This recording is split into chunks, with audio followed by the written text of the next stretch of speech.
up, then you put me down. Can't seem to find my way around you. See what you think, when you don't think it now. You lost my love, but someone found it.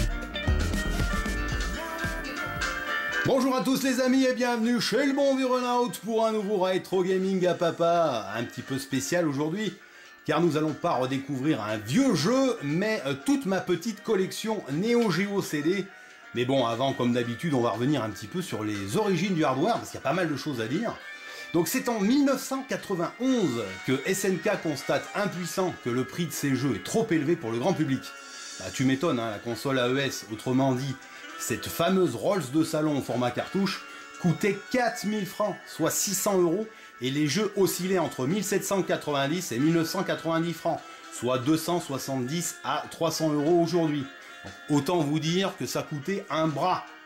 Et c'est en septembre 92 quand les premières rumeurs annoncent un périphérique externe, sous forme de lecteur CD, qui viendrait se relier directement à la Neo Geo. Bon, avant la fin 93, SNK annonce que ce projet est annulé. Rien d'étonnant puisque à cette époque arrivent les consoles de nouvelle génération, c'est-à-dire PlayStation et la 3DO. Plus concrètement, on pense que les résultats des ventes du Mega CD de Sega ont considérablement refroidi le président Eikichi Kawasaki, qui du coup voit dans la Neo Geo CD un pari assez risqué. SNK va continuer de travailler en secret sur une nouvelle machine tout en scrutant le nouveau marché. Là, un nouveau projet fait rapidement surface avec de belles illustrations techniques dans la presse spécialisée. Il s'agit du projet NeoStar, une console hybride embarquant un port cartouche, un lecteur CD et des manettes infrarouges. La puissance de la bête laisserait présager des développements 3D. Encore un coup dans l'eau puisque SNK annonce l'abandon du projet NeoStar, invoquant un coût de fabrication particulièrement élevé pour cette console. Et c'est enfin le 2 juin 1994 que SNK présente au monde entier sa Neo Geo CD. Et c'est à moitié surpris que l'on découvre une simple déclinaison de la Rolls au format CD. Une machine imposante mais assez luxueuse équipée d'un lecteur CD frontal. C'est alors que SNK va présenter en 25 minutes au Tokyo Prince Hotel son premier jeu CD, Samurai Shodown 2. Et c'est aussi pendant cette démonstration que l'on pourra découvrir cette nouvelle petite manette avec 4 boutons colorés et un pavé directionnel micro-switch. Et c'est ainsi que l'aventure au format CD débute pour SNK et surtout pour un nouveau hardware qui permettra à la Neo Geo de vendre ses jeux à un prix beaucoup plus abordable. À sa sortie, la console coûtait environ 49 800 yens, donc environ 430 €, et les premiers jeux sortaient entre 6800 et 8800 yens, soit 60 à 75 €. On va maintenant passer en revue ma petite collection en mode chronologique et on commence tout de suite avec le grand Magician Lord, développé par Alpha Denshi, édité par SNK. C'était sorti en 1990 sur AES et MVS et en 1994 pour cette format CD. L'histoire du jeune magicien Elta qui devra retrouver les 8 grimoires magiques afin de combattre le maître des ténèbres Galaguise. Un très beau jeu action-plateforme à l'ambiance médiévale fantastique, sans compter que notre personnage pourra changer d'apparence. Une vitrine technologique pour l'époque. On poursuit avec Ninja Combat, développé et édité par Alpha Denshi. C'était sorti pareil en 1990 sur AES MVS et en 1994 pour le format CD. Premier beat'em all de la Rolls au pays des ninjas. La plus grosse originalité, c'est qu'il était possible de jouer avec les 3 premiers mini-boss quand on les avait vaincus. Donc un titre assez old school, mais bien distrayant. Burning Fight, développé et édité par SNK, sorti en 91 sur AES MVS et 94 pour le format CD. Une copie de Final Fight, diront certains. 3 héros dans les rues malfamées, armés de bâtons, couteaux et armes à feu. Bon, pour ma part, c'était mon premier jeu AES à l'époque. J'avais adoré l'ambiance des triades et il était quand même plus impressionnant que le Final Fight de la Super Nintendo.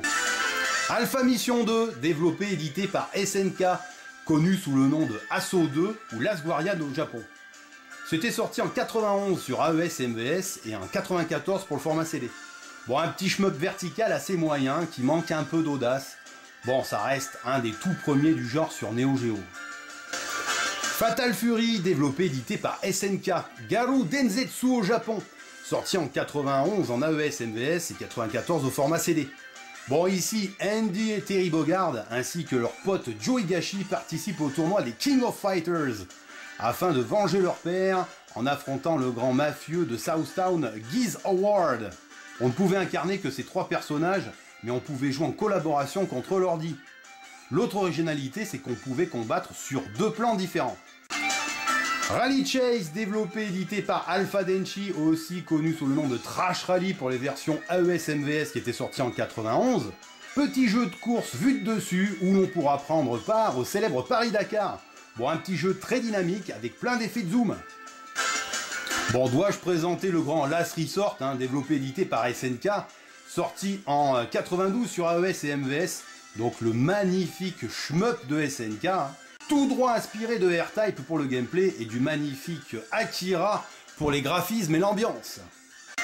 Viewpoint, développé par Sammy, édité par SNK, sorti en 92 sur AES MVS et en 95 sur le format CD. Ce shoot'em up simili 3D est en vue isométrique, un ovni pour l'époque. Sengoku 2, développé et édité par SNK, Sengoku Sensio 2 au Japon, sorti en 93 sur AES MVS et en 95 pour ce format CD. C'est le seul jeu Neo Geo que j'ai découvert en arcade par chez moi. Ici, il faudra combattre les forces du mal à travers des dimensions parallèles. L'ambiance médiévale japonaise du premier épisode est bien repris, rehaussé par des combats nerveux, techniques et surtout par une réalisation remarquable. Pour moi, le meilleur beat'em all de la console, un must-have. Fatal Fury Special ou Garou Densetsu Special au Japon, développé et édité par SNK. Un jeu sorti en 93 sur AES MVS et en 94 au format CD. Ce nouvel épisode de la légende du loup solitaire est une excellente mise à jour de l'excellent Fatal Fury 2. Un total de 16 personnages, 16 stages, des enchaînements de coups et des Desperation Moves qui, une fois maîtrisés, procurent un réel plaisir de jeu. Top Hunter, développé et édité par SNK, sorti en 94 sur tous les supports. Les chasseurs de pirates Roddy et Cathy devront ramener la paix dans le cosmos en voyageant sur les 4 planètes représentant les 4 éléments.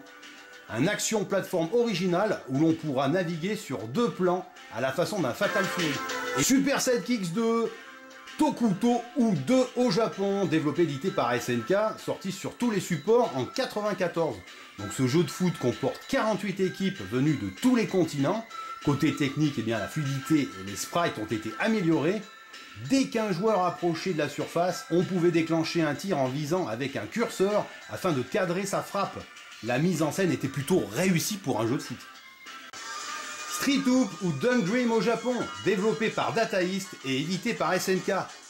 Sorti en 94 sur AES MVS et en 95 au format CD. Un jeu de basket de rue 3 contre 3, une bande son hip-hop de qualité, des actions de folie, des arènes originales, bref, un jeu qui dépasse largement NBA Jam. Que du fun! Samurai Showdown 2, Shin Samurai Spirit, développé et édité par SNK, sorti en 94 sur tous les supports. Ici, 15 combattants s'affrontent à l'arme blanche dans un Japon médiéval. Dans ce deuxième opus, toutes les anciens sprites ont été intégralement redessinés. L'animation est encore meilleure et les décors bénéficient d'un gros niveau de détail et d'une palette de couleurs encore plus fournie. Considéré par les fans comme le meilleur de la série, ce chef-d'œuvre graphique est un des versus fight les plus techniques de la Neo Geo. Un incontournable dans sa collection. Art of Fighting 2, Okuto no Ken 2, édité et développé par SNK, sorti sur tous les supports en 94. Un an après le premier épisode, SNK revient avec cette suite encore plus musclée niveau gameplay et au niveau des effets visuels. Ici, la famille Sakazaki et le beau Robert Garcia repartent à l'assaut de la pègre de Southtown en participant au tournoi d'arts martiaux organisé par Geese Howard himself. Des zooms et des sprites toujours aussi énormes, des coups surpuissants et une difficulté très relevée. King of Fighters 94, édité et développé par SNK. Sans le savoir à l'époque, la Neo Geo s'apprêtait à recevoir son plus célèbre ambassadeur. Et oui, KOF 94 ne devait à l'origine n'être qu'un one-shot. Ce versus fight est en fait un crossover qui se joue en équipe de 3 combattants. On pourra croiser les personnages de Fatal Fury, Art of Fighting et même des héros de licences complètement oubliés comme Ikari Warriors ou encore Psycho Soldier. Bon, on enchaîne directement avec King of Fighters 95. Acclamé par les fans, KOF revient rapidement avec cette suite ambitieuse avec le mode Team Edit qui vous permettra de composer le trio de combattants de votre choix dans l'ensemble du roster. La série s'impose rapidement comme le fer de lance de SNK et cet épisode reste le plus vendu au monde. Savage Rain, édité et développé par SNK, Kakuto Susei au Japon. Sorti sur tous les supports en 95, un versus fight atypique qui se déroule dans un futur proche. Il met en scène 10 combattants équipés d'armes plutôt originales, telles qu'un boomerang, une canne, un ballon de gymnastique ou encore un disque de métal. Bon, techniquement le jeu est solide, car on retrouve les sprites et les zooms d'Art of Fighting et le gameplay sur 2 plans de Fatal Fury. Fatal Fury 3 ou Garou Densetsu 3, édité et développé par SNK, sorti en 95 sur tous les supports. Un Fatal Fury tout nouveau tout beau avec des graphismes et des sprites totalement redessinés et un gameplay actualisé et assez complexe, ce qui avait pas mal déstabilisé les fans de la série. Et même si le jeu a un roster limité avec seulement 13 combattants, il reste une valeur sûre qui vieillit plutôt bien. World Heroes Perfect, développé et édité par ADK, sorti en 95 sur tous les supports. Bon, pour ce dernier volet, le gameplay fait un bond en avant, avec l'utilisation des 4 boutons et la présence des Desperation Moves qui relancent l'intérêt du jeu. Malgré toutes ces innovations, les fans de la série lui préféreront World Heroes 2. King of Fighters 96, développé et édité par SNK. Bon, un énième tournoi est organisé, blablabla, blablabla, encore plus beau, encore plus novateur, et blablabla, et blablabla. Bon, en gros, sur Neo Geo, on ira jusqu'au KOF 99. Ranyagar ou Shinuken au Japon, développé par Sorus et édité par SNK, sorti sur tous les supports en 96. Bon, c'est dur d'innover en matière de combat sur Neo Geo, c'est pourtant ce qu'avait entrepris Sorus et System Vision avec ce Versus Fight. Le jeu se distingue rapidement de la concurrence par ses sprites modélisés en 3D. Malheureusement, les déplacements sont lourds et raides, et le tout manque de finesse et de couleur. Malgré un gameplay plutôt travaillé, le soft reste une curiosité qui a été très vite oublié. Metal Slug, développé par Nazca Corporation, édité par SNK, sorti sur tous les supports en 1996. Bon, que dire? Des graphismes somptueux, une action intense, des détails et un humour décapant. Ici, les anciens de chez ARM ont réalisé l'un des plus beaux run and gun qui ait existé. Marco et Tarma auront pour mission de récupérer des chars d'assaut au milieu des ruines, libérer les prisonniers et surtout contrer les plans menés par le maléfique général Mordon. Encore aujourd'hui, ce jeu est considéré comme le jeu culte de la Neo Geo. Et on va terminer en 1998 pour tous les supports avec RB2, Real Bout Fatal Fury 2, The Newcomers. Donc c'est le 7e volet de la série.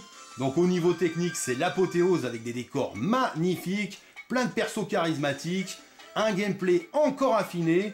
Bon, en bref, une cartouche de 539 mégabits, un véritable chef-d'œuvre indispensable dans sa collection pour ce tout dernier de la série, avant le grand garou Mark of the Wolves. Bon voilà, vous avez découvert ma petite collection Neo Geo CD, ça m'a fait bien plaisir de vous montrer tout ça. Bon, et puis pour la conclusion, que dire, malgré un bon départ des ventes dû à la nouveauté, cette nouvelle machine est encore trop chère et bien dépassée technologiquement par rapport aux 32 bits de Sony et de Sega. Bon, SNK bat ses dernières cartes en sortant la Neo Geo CD Top Loader, donc c'est celle que vous voyez à l'écran, c'est la mienne. Puis la petite Neo Geo CD Z avec son lecteur 2 fois plus rapide, mais qui chauffait beaucoup malheureusement. Mais bon, cette console quittera jamais l'archipel. La 3D s'est invitée dans les foyers et la Neo Geo n'est plus le colosse au milieu des caniches. Donc pour conclure, on peut se demander pourquoi cette machine n'est pas sortie plus tôt. Voilà les amis, ça a été un réel plaisir de revoir un petit peu l'historique, l'histoire, la genèse de cette Neo Geo CD. Et puis de voir avec vous, de redécouvrir un petit peu cette collection. Bon les jeux sont maintenant très durs à trouver, je les achète vraiment au compte-gouttes, je compare les prix parce que tout ça a monté bien sûr, il y a eu énormément de spéculation, c'est-à-dire qu'il y a quelques années on ne voulait pas entendre parler de la Neo Geo CD, les puristes disaient que c'était de la merde avec ses temps de chargement. Oui c'est vrai, c'est une console CD donc il y a des temps de chargement et c'est vrai que ça peut être assez compliqué, assez désagréable pour les jeux les jeux les plus récents et surtout les jeux de combat. Voilà, attendre 2 ou 3 minutes entre chaque combat, je peux comprendre que ça soit pénible. Mais bon, c'est quand même une console qui permet de redécouvrir un hardware SNK d'origine, et puis de se refaire une petite collection à moindre coût. Bien que, comme je vous disais aujourd'hui, c'est très compliqué de retrouver des jeux. Par exemple, bon, moi Metal Slug, quand je l'ai acheté à l'époque, je l'avais dû le payer même pas une centaine d'euros. Aujourd'hui, je crois qu'à la vente, Metal Slug dépasse les 200 euros. Donc, vous voyez, même ça grimpe. C'était de la merde, on n'en voulait pas, mais maintenant, il n'y a plus que ça à se mettre sous la dent, parce que c'est pas tout le monde qui peut se payer une AES et des cartouches. Hein. Bon, voilà, le Runout, sur cette bonne parole, va terminer cette vidéo. J'espère que ça vous a plu. Je vous dis à très bientôt pour un prochain Rétro Gaming à Papa, avec le bon vieux Runout et avec un bon vieux jeu. Je vous dis à très bientôt, les amis. Salut! Salut! Only a fool could walk